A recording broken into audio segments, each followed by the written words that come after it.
Assalamualaikum teman-teman. Kami dari kelompok 8 ingin mempresentasikan makalah kami dengan judul Perkembangan Pengelolaan Wakaf di berbagai negara seperti Malaysia, Brunei Darussalam, Singapura, Kuwait, dan Lebanon. Berikut nama perkenalan dari kelompok kami. Hai, perkenalkan nama saya Tiara Melvalani, NIM 2110604016 dari kelas Mazawa 1. Perkenalkan, nama saya Nadila Saputra, NIM 2120604020 dari kelas Mazawa 1. Perkenalkan, nama saya Bintang Dwi Cahyo, NIM 2120604023 dari kelas Mazawa 1. Perkenalkan, nama saya Julisa Fitri, NIM 2120604031 dari kelas Mazawa 1. Perkenalkan, nama saya Monica, NIM 2120604032, kelas Mazawa 1. Baiklah, selanjutnya adalah pembahasan pertama, perkembangan pengelolaan wakaf di Malaysia. Pelaksanaan wakaf di negara Malaysia pada umumnya tidak jauh berbeda dengan negara-negara muslim lainnya. Pelaksanaan wakaf di Malaysia sudah mulai subur dan berkembang sejak 1800-an yang dipelopori oleh para pedagang Malaysia, lembaga yang berwenang dan mengurus wakaf atau masalah keagamaan lainnya. Di Malaysia adalah Majelis Agama Negeri. Perwakafan di Malaysia tidak terbatas hanya dalam bentuk pembangunan masjid. Yayasan Dakwah Islamiyah Malaysia Yadim merupakan salah satu lembaga yang bertugas mengelola skim wakaf berdasarkan konsep pelaksanaan wakaf menurut Islam. Yadim telah menawarkan 14 juta saham wakaf, yaitu harga keseluruhan pusat latihan Yadim di Semungkis, Hulu Langkat. Selanjutnya, Malaysia memiliki tanah wakaf yang amat besar. Jika dikelola secara baik, dapat berpengaruh positif pada pembangunan ekonomi umat Islam, khususnya dan negara pada umumnya. Luas tanah wakaf di Malaysia adalah 2.73561 hektar, 20 yang diperuntukkan sebanyak 14.815.787 hektar untuk wakaf khas dan 591.983 hektar untuk wakaf fam. Berdasarkan data Jabatan Kemajuan Islam Malaysia Jakim, negeri Johor adalah negeri yang paling banyak memiliki tanah wakaf, diikuti oleh Perak dan Pahang. Tanah wakaf di negara ini banyak diperuntukkan untuk institusi pendidikan baik di Malaysia maupun di negeri-negeri bagian. Baik, saya di sini akan menjelaskan tentang perkembangan pengelolaan wakaf di Brunei Darussalam. Brunei Darussalam menyerahkan segala urusan mengenai wakaf kepada Majelis Agama Islam berdasarkan peruntukan undang-undang yang tercantum dalam Undang-Undang Negara Brunei Darussalam, yaitu Akte Majelis Agama Islam dan Mahkamah Kadi tanggal 77 dalam bab 98 dan 100. Akta tersebut mengatur bahwa majelis hendaklah menjadi pemegang amanah tunggal bagi semua wakaf, termasuk wakaf bergerak dan benda tidak bergerak. Dalam hal wakaf tunai di negara Brunei Darussalam yang mengurus dan bertanggung jawab, yaitu Baitul Mal, dan wakaf-wakaf memainkan peranan penting dalam pembangunan umat Islam. Oleh karena itu, harta wakaf wajib dijaga, dipelihara, dan perlu dilaburkan agar ia terus kekal dan berkembang, serta dapat diperoleh manfaat dan pahalanya secara berterusan. Secara umum, sistem perwakafan di Brunei Darussalam terbagi menjadi dua bentuk, yaitu terdaftar dan tidak terdaftar. 1. Secara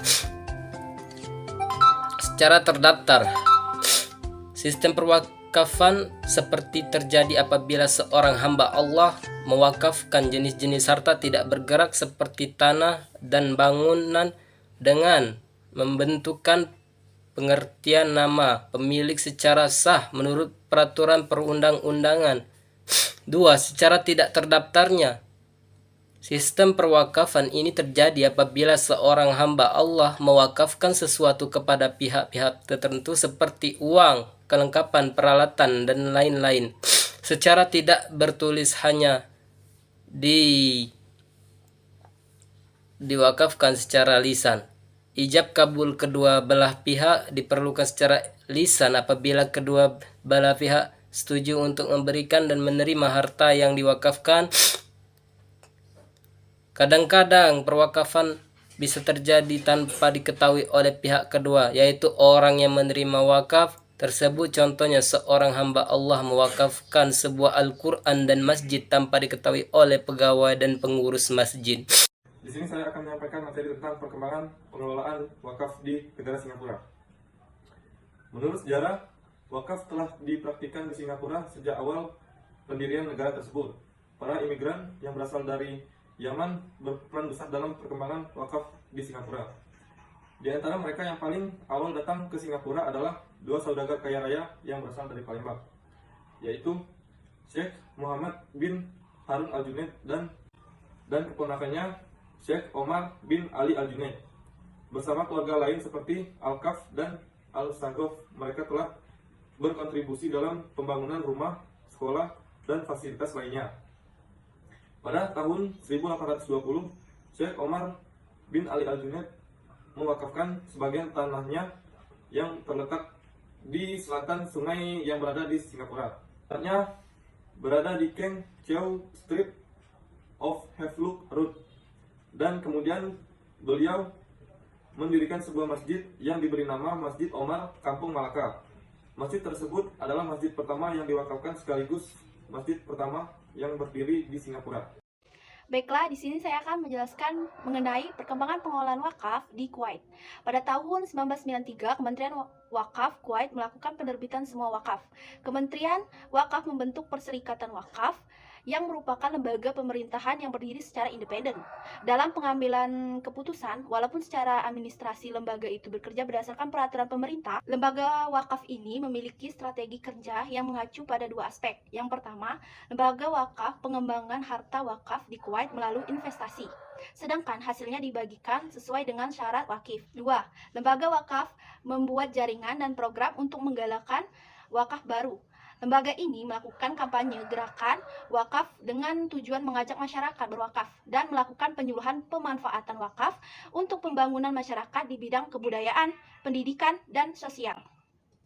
Dengan demikian, lembaga wakaf di Kuwait telah memberikan kontribusi yang sangat besar dalam membuat berbagai kawasan investasi keuangan yang terkait dengan hukum syariah yang telah diagendakan untuk jangka pendek, menengah, dan jangka panjang. Di samping itu, lembaga wakaf juga telah membentuk bagian investasi yang secara khusus menangani bidang investasi keuangan. Dengan adanya sistem manajemen investasi, lembaga wakaf telah membentuk perusahaan manajemen properti di mana semua pengelolaan harta properti wakaf menyatu di perusahaan tersebut. Macam-macam wakaf di Kuwait. 1. Wakaf untuk masjid. Yang kedua ada wakaf makanan. Ketiga, wakaf publik. 4. Wakaf kesehatan. Yang kelima, wakaf untuk pelajar. Yang keenam, wakaf air. Yang ketujuh, ada wakaf Al-Quran. Yang ke-8, wakaf investasi. Yang ke-9, ada wakaf untuk perawatan jenazah. Baiklah, saya akan melanjutkan materi tentang perkembangan pengelolaan wakaf di negara Lebanon. Lebanon atau Lebanon, nama Arabianya, termasuk dalam wilayah budaya Arab dan peradaban Islam. Lebanon juga merupakan salah satu komunitas dunia Kristen dan komunitas berbasis Prancis. Karena itulah keragaman sekte-sekte keagamaan di Lebanon lebih memberikan karakter khusus negara itu dibandingkan dengan faktor lain. Ditetapkan dua lembaga penguasaan yang berwenang dan membawahi lembaga perwakapan di Lebanon. Dua kelembagaan tersebut adalah yang pertama yaitu kekuasaan hukum atau kehakiman. Hal ini diakui oleh Pengadilan Hukum Agama. Lembaga inilah yang berwenang mengeluarkan landasan perwakapan. Yang kedua yaitu kekuasaan administratif umum. Lembaga ini melakukan susunan administratif dan pendekaan yang sekiranya dibutuhkan oleh lembaga perwakapan.